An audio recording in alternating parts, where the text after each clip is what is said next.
Bonjour à tous, j'espère que vous allez bien. On se retrouve sur la deuxième vidéo du projet Halloween.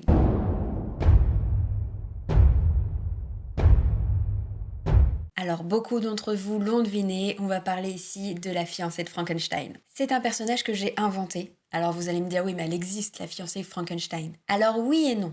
Pour raconter mon histoire, je me suis basée sur le livre de Mary Shelley que j'ai lu et adoré, Frankenstein. Et je sais qu'il y a une adaptation au cinéma de la fiancée de Frankenstein, mais je l'ai pas vue. Donc peut-être qu'on est arrivé aux mêmes conclusions, mais j'en sais rien. Alors pour vous présenter mon personnage, je vais devoir vous raconter donc le début de l'histoire de Frankenstein. Donc si vous voulez lire le livre, il vaut mieux que vous l'ayez lu avant. Et je préfère vous prévenir. Alors, moi, j'adore la littérature romantique du 19e. J'ai lu énormément de livres de cette époque.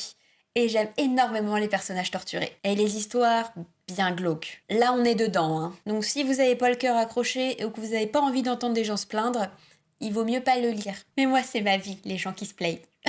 Donc vraiment, j'ai adoré. En plus, ce livre, je l'ai découvert quand j'étais très jeune, pendant un voyage en Écosse.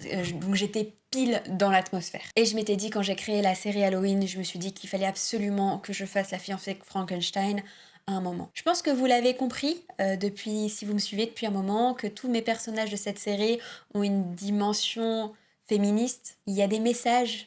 Alors des fois ils sont pas très clairs, mais pour moi c'est hyper important. Je vais vous raconter l'histoire de Mary Shelley jusqu'à la mention de la fiancée, et ensuite vous pourrez lire le livre pour avoir de la fin d'histoire, et je vais vous donner mon interprétation. Le début de ce livre, c'est le récit de Frankenstein qui raconte son histoire alors qu'il est très mal en point et qu'il risque de mourir. Donc il repart à son enfance et dit qu'il était donc un enfant très heureux dans un village en Suisse, dans les montagnes, près de la nature, et qui s'est très vite intéressé aux sciences. Et il avait des capacités hors normes et sa famille lui a permis d'aller à l'université pour pousser ses études. Il a étudié les sciences et un de ses rêves était de découvrir le secret de la vie. Donc là, on se positionne au début de ses études, il est encore très jeune et il pense avoir percé le secret. Il décide donc de créer un homme et de lui apporter la vie. Pour ce faire, il récupère des membres dans des cimetières. Et pour que ça soit plus simple au niveau des connexions, des vaisseaux, de la construction de sa créature, il l'a fait surdimensionner. Plus il avance, plus il se rend compte qu'elle n'est pas particulièrement jolie, mais il est tellement absorbé par ses recherches qu'il passe au-dessus de ça et qu'il avance. Un beau jour, il arrive à animer sa créature, et là il se rend compte de ce qu'il a fait. Il est terrifié, il a créé un monstre. Et il décide de fermer les portes, de prendre ses affaires et de fuir. Il est incapable de faire face à sa création. Il en tombe de plus en plus malade, il va très mal, et il apprend le décès d'un membre de sa famille en Suisse. Donc il décide de retourner au pays. En retournant en Suisse, il se rend compte que sa famille va très mal, qu'il y a des morts, des accusations de meurtre. Et pour pas vous raconter toute l'histoire, je vais simplifier en disant qu'en fait la créature n'y est pas pour rien, parce qu'elle l'a retrouvée. Et c'est à ce moment-là qu'il va y avoir une confrontation entre Frankenstein et sa créature, qui va lui raconter comment il a survécu, comment il a appris ce que Frankenstein avait fait, et qu'aujourd'hui il veut se venger. Évidemment, vous avez plus de précisions dans le livre de comment il s'en est sorti, comment il a appris à parler, et comment il a retrouvé son créateur. Mais je vous laisserai lire le livre pour en savoir plus.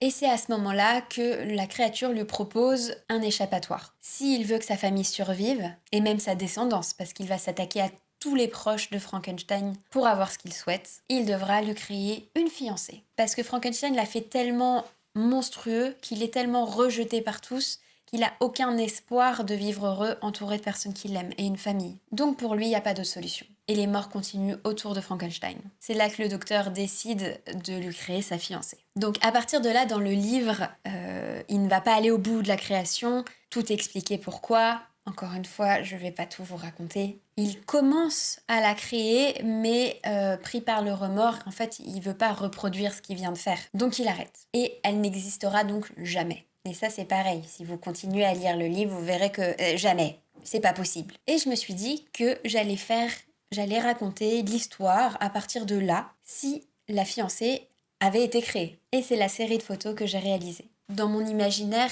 elle aurait eu les mêmes réactions que la créature. Elle aurait été perdue à sa naissance. Frankenstein aurait fait des progrès, donc elle aurait été moins monstrueuse que le monstre originel. Elle aurait été donc plus réussie, esthétiquement parlant. Et contrairement au monstre, elle aurait été entourée. Donc on peut imaginer quelle est accès à l'éducation plus rapidement. Et donc fatalement, à un moment donné, aurait compris son origine. Et son origine, c'est sa création uniquement pour satisfaire les besoins d'un monstre et pour calmer la culpabilité et sauver la famille d'un autre homme. Et j'interprète pour ma part en imaginant qu'elle aurait pas du tout apprécié la situation. D'où ma série de photos, et pour moi on serait proche d'une fin de Carrie. Donc voilà mon deuxième personnage d'Halloween. J'ai encore une fois adoré relire ce livre pour vous préparer ce projet. Je vous le conseille fortement. Je vous ai pas dévoilé la fin, contrairement à Carrie, et j'espère que ça vous aura plu.